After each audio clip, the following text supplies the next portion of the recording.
جیڑا تکدائی اکواری او تکدائی دانا میری سونی سونی مرشد دا دیدار بڑا سونا.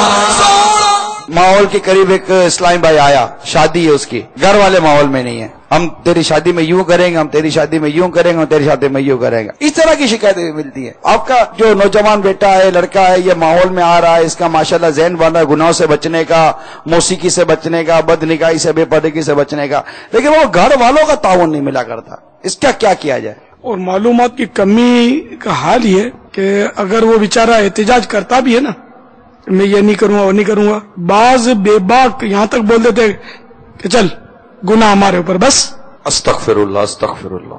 یہ بھی سنے جاتے ہیں جملے کہ خوشی کے وقت ہم یہ نہیں کریں گے، خوشی میں سب چلتا ہے. بہت ہی مطلب یعنی کہ مجبور کر دیتے ہیں. نوجوان کا ٹکنا جو بیچارے کا بہت مشکل ہو جاتا ہے. سارے ہوتے بھی بیچارے بڑی عمروں کے ہوتے ہیں، حالانکہ بڑی عمر والے کو زیادہ ڈرنا چاہیے کہ جوان کو یوں ہوتا ہے کہ چلو بڑے ہوں گے تو دیکھ لیں گے. اب اس کے پاس تو قبر کے سوا کیا مطلب، اب بڑا ہو کر تو قبر میں ہی اترنا اس نے، مسجد اگر بڑھ گئی تو آگے بات. لیکن باپا ایسے موقع پر بعض اوقات جوان بہنیں سراب احتجاج بن جاتی ہیں. آپ کی شادی ہے، ہم کچھ نہیں کریں گی، وہ بھابیاں اٹکتی ہیں، ہم کچھ نہیں کریں گے. جو بھی آپ ہمارے معاشرے کا معاملہ لے لو نا، ہر شعبے میں اس وقت شریعت کی حدود جو ہے وہ توڑ دی گئی ہیں تقریباً، اور ہر ایک من مانی کر رہا ہے، خوف خدا جاتا رہا اور گناہ ہی گناہ. تو یہی حال ذرا جیسا آپ شادی کا فرما رہے ہیں، شادیوں میں جتنے گناہ ہوں اتنے کم ہیں، گویا یہ حالت ہے. اور باقاعدہ جیسے کہ وہ ریس لگی ہوئی ہے گناہوں کی، کہ وہ اگر فلم دکھاتا ہے تو یہ اگلا مطلب اوریجنل ہجڑے لا کے نچا رہے ہیں. بالکل یعنی کہ بے باکی ہے، گناہ سے بالکل نہیں ڈرتے. حالانکہ اللہ تبارک و تعالی کا عذاب کوئی برداشت نہیں کر سکے گا. خالی اتنا ہی سوچ لے کہ اگر شادی میں جو میں نے ریکارڈنگ کی، ہجڑے نچانا تو بہت بڑی بات ہے، بہت بڑا گناہ ہے. خالی ریکارڈنگ میں نے چلائی تھی، گانے چلائے تھے، اس وجہ سے پکڑ لیا. اور جہنم کا سب سے ہلکا عذاب مجھے دے دیا گیا. ہلکا عذاب، جہنم کا سب سے ہلکا عذاب یہ ہے کہ معذب یعنی جس کو عذاب دیا گیا، اس کے پاؤں میں آگ کے جوتے پہنائے جائیں گے، اور اس کی کھوپڑی مطلب تپے کی بھیجا اس طرح ابلے گا کہ جیسے پتیلی کھولتی ہے.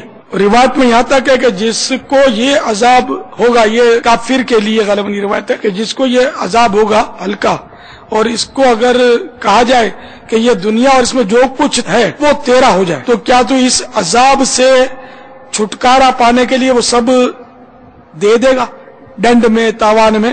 تو وہ کہے گا کہ ہاں میں دے دوں گا، کہیں یہ جوتیاں میرے پاؤں سے نکلتی ہوں. تو یہ ہلکا عذاب جو ہے جہنم کا، یہ اتنا خوفناک اور خطرناک ہے. آج یہ ٹھیٹھی کر کے ہنستے ہیں کہ خوشیاں ہیں، سب چلتا ہے، ہم عذاب برداشت کر لیں گے، ہم کو گناہ بس، تجھے کچھ نہیں. آج یہ کہنا آتا ہے اور ہنسنا آتا ہے، یہ ساری ہنسی جو ہے اس وقت نکل جائے گی. تابعین کے یہ اقوال ملتے ہیں کہ جو ہنس ہنس کر گناہ کرے گا وہ روتا ہوا جہنم میں داخل ہوگا. اس لیے گناہوں سے بچنا بہت ضروری ہے. گناہوں میں نحوست ہی نحوست ہے، ہلاکت ہی ہلاکت ہے. اگر اللہ تعالیٰ ناراض ہو گیا اور کسی کا ایمان ہی برباد ہو گیا گناہوں کی وجہ سے، تو پھر کیا کرے گا؟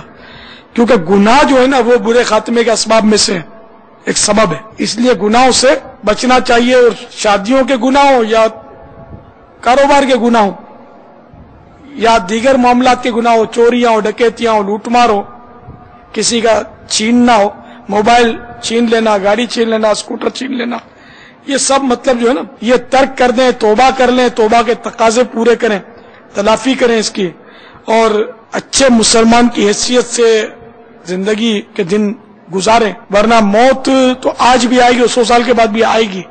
موت نے آنا ہے، آ کر ہی رہے گی، جان جا کر ہی رہے گی. جیڑا تکدائی اکواری او تکدائی دانا میری سونی سونی مرشد دا